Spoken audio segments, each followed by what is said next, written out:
Assalamualaikum warahmatullahi wabarakatuh. Halo sahabat Udang, channel edukasi dan hiburan buat kalian yang gagal lolos seleksi administrasi setelah melakukan sanggah dan pengumuman sanggah pada tanggal 22-28 Oktober 2023. Ini ada Menpan RB tawarkan solusi. Nah, sini 495.265 pelamar P3K 2023 gagal seleksi administrasi. Menpan RB tawarkan solusinya. Kutip dari ayubandung.com, Menpan RB Anwar Anas menyoroti data hasil verifikasi berkas CPNS dan P3K 2023 yang memperlihatkan 495.265 pelamar tidak lulus seleksi administrasi.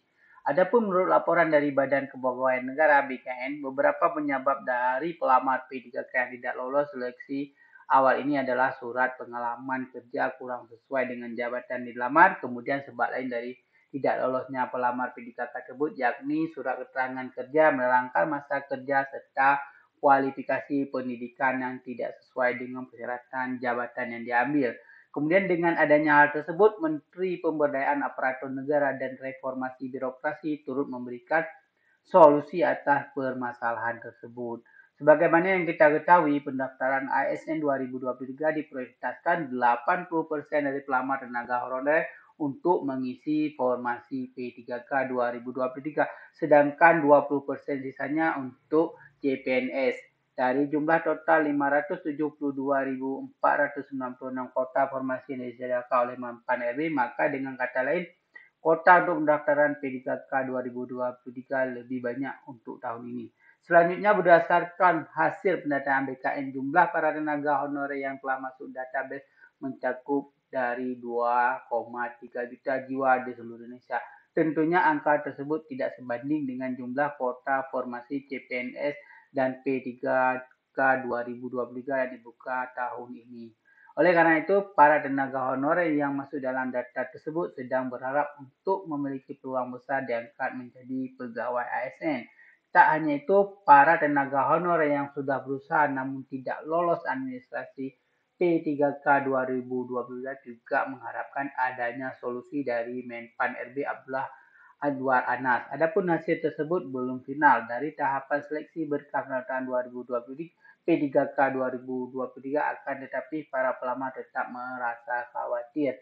Kemudian Anwar Anas telah menawarkan solusi dari persoalan yakni dengan pengangkatan ASN part-time bagi tenaga honorer jika tidak bisa melanjutkan tahap seleksi CPNS dan P3K 2023. Para pelamar yang tidak lolos administrasi P3K 2023 berpeluang untuk bisa diangkat menjadi ASN melalui skema tersebut oleh Menpan RB. Solusi berupa P3 part-time diharapkan menjadi solusi inovatif untuk menyelesaikan masalah tenaga honorer sekarang ini yang tengah dibahas oleh Menpan RB bersama dengan BKN.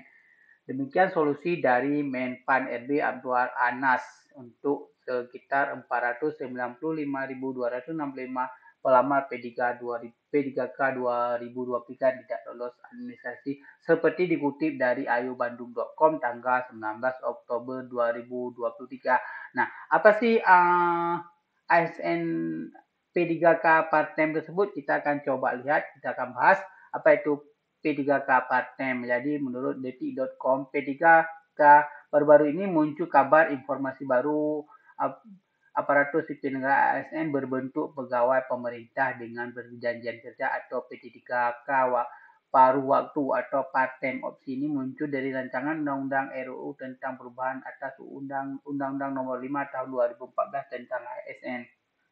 Di sini dijelaskan P3K paruh waktu adalah bentuk ASN paruh waktu yang dibuat untuk menjadi pengurusan hubungan kerja P3K atas penghapusan tenaga honorer pada 28 November 2023 mendatang.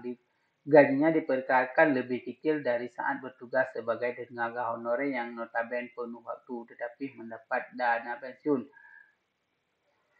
Data Kementerian Pembangunan Negara Reformasi Kemenpan RB menunjukkan adanya 2,3 juta tenaga honorer se-Indonesia.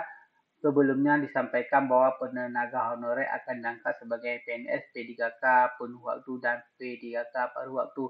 Nah, P3K part-time berstatus sebagai ASN. Di sisi lain, Gus Pandi mengatakan P3K paruh waktu akan berstatus ASN. Rencana ini membuat status P3K paruh waktu akan lebih tinggi dari tenaga honorer, bekerja sesuai waktu yang disepakati dan dapat mengambil kerja lain di luar statusnya, potensi gaji lebih kecil dan mendapat dana pensiun. Menurutnya, P3K paruh waktu menjadi solusi agar tenaga honorer tidak kehilangan pekerjaan dan pendapatan. Rencana adanya P3K paruh waktu juga menjadi solusi bagi pemerintah untuk tidak menambahkan beban anggaran belanja. Menpan RB Abdullah Adwar Anas mengatakan P3K paruh waktu diupayakan agar mendapatkan dana pensiun seperti halnya PNS dan P3K. Sekarang kita bahas bagaimana teman-teman honorer dan ASN ke depan bisa juga dapat pensiun. Ini yang paling penting sehingga begitu mereka yang sudah bekerja dan mendapatkan pensiun, itulah salah satu poin yang juga dibahas dalam undang-undang tersebut ibunya. Seperti dikutip dari detik.com. Nah, demikianlah kabar bagi kalian yang tidak lolos seleksi administrasi P3K 2023. Jangan lupa like, share, dan subscribe channel ini untuk dapat terus mengikuti tutorial kami berikutnya. Terima kasih.